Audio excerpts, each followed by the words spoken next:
We want to thank the Motorcycle Mechanics Institute for sponsoring this video. MMI is a school for motorcycle enthusiasts who want to train for a career in the industry. Click the link above for more information.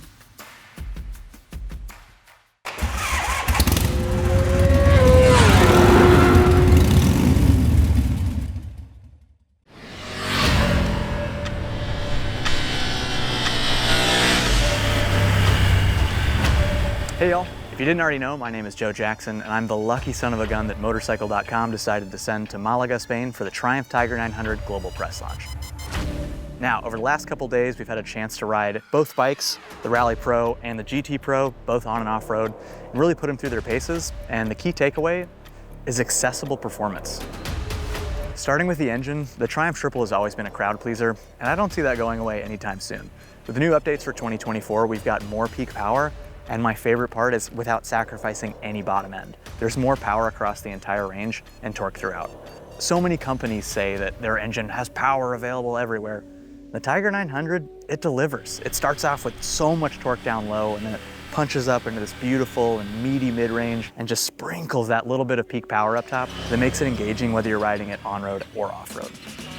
The other beautiful thing about this engine is it provides so much flexibility. You can sit along and lug in 6th gear and be comfortable without too many vibrations thanks to new rubber-mounted handlebars. But when you're off-road, lugging it is not a problem. I got caught out so many times in the last 2 days being a gear too high. It doesn't shudder until you get way down in the rev range. Just as a fun test coming into the parking lot, I even dropped it into 1st gear, let the clutch out entirely and drag the brake.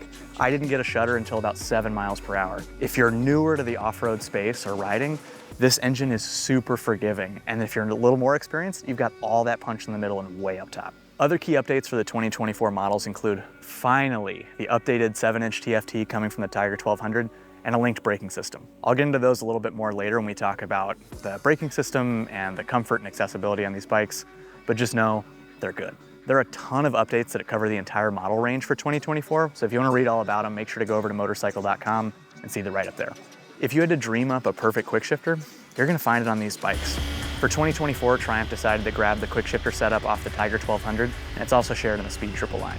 It is buttery smooth. Whether you're lugging off-road or cranking it through the RPM range on-road, it's one of the only quick shifter systems I've used on a bike that really doesn't care what RPM you're at. Even these super thick motocross boots, I had no problems off-road stomping down in gears, usually because I was in the wrong spot. As far as I understand, the transmission is otherwise unchanged for 2024, and you're gonna have tons of flexibility, whether it's interstate cruising or lugging around off-road. Other differences between these models include suspension. The Rally Pro over here has got fully manual suspension with a little bit more travel, whereas the GT Pro actually has an electronic rear shock. Now, there are definitely some benefits to that electronic rear shock on road. One, being able to change your preload and damping on the fly is a massive time saver. If you travel with luggage, constantly taking it on and off, or sometimes you like to carry a pillion, instead of having to get out, measure your sag, and do all the work, you push a button and it's ready to go. It's a super seamless system, and I gotta admit, I was a little hesitant at first, but it works great. I also gotta say the suspension on both of these bikes is unbelievably plush. Now, I was worried at 150 pounds, I'm not far off from the average weight that most bikes are designed for, and I know heavier riders are gonna be a little bit concerned about those spring rates. I've talked to a few journalists that weigh north of 200 pounds. Bottoming resistance off-road on the Rally Pro is amazing, and after we talked to the techs and found out a little bit more about how to set up the GT Pro, we had nothing to complain about. One of the absolute highlights over the last 2 days has been the comfort of both of these bikes. In 2024, we have a revised seat design for both models, and it's flatter and so much easier to move around on a seat. That bodes well if you're riding off-road, it keeps you comfortable on-road and gives you the ability to move around, and heated seats are standard on Pro models. I've never used one until this week, but oh my God, I never thought a hot tush would make the rest of my body feel this good. When it comes to riding position between the two, the GT Pro is definitely set up a lot more for road use. The bars are pushed way further back, and it's really comfortable if that's the only thing you're doing. But I gotta say, I didn't love the bar positioning when I was standing. I found the bar position on the Rally Pro to be much more comfortable, both for aggressive on-road riding and off-road.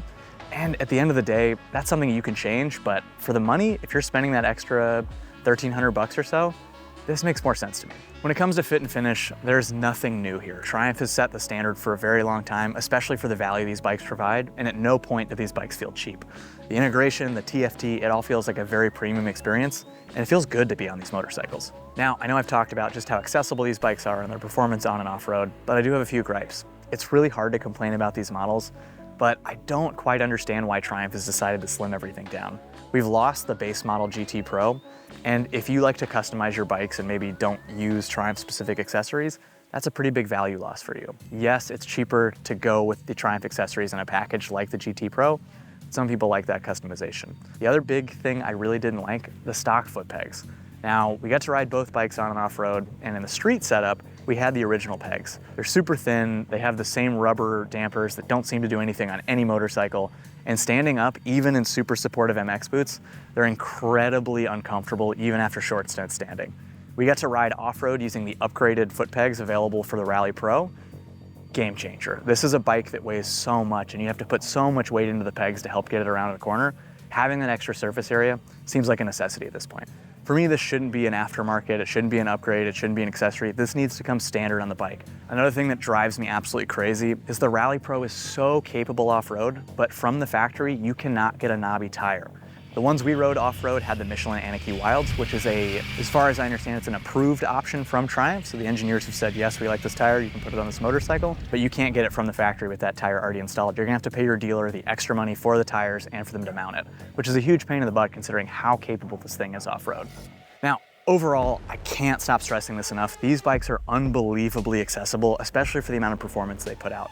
So if you're an intermediate rider or a novice rider when it comes to off-road and you're looking for something that's gonna allow you to do long distance travel or explore roads you've never been on, these are great options. But at the end of the day, there's only about 20% difference between these two bikes. If you want a little bit of an edge on-road, get the GT Pro. If you want a little bit of help off-road, get the Rally Pro. These bikes are both amazing values in the segment, and you can't go wrong either way. Now, there's a ton of stuff I didn't have time to talk about here, so make sure you go to Motorcycle.com to read the full write-up. I'll go over all the tech specs, all the updates for 2024, and answer any questions you guys might have. Signing off from Malaga, Spain, I'm Joe Jackson. Thanks, guys.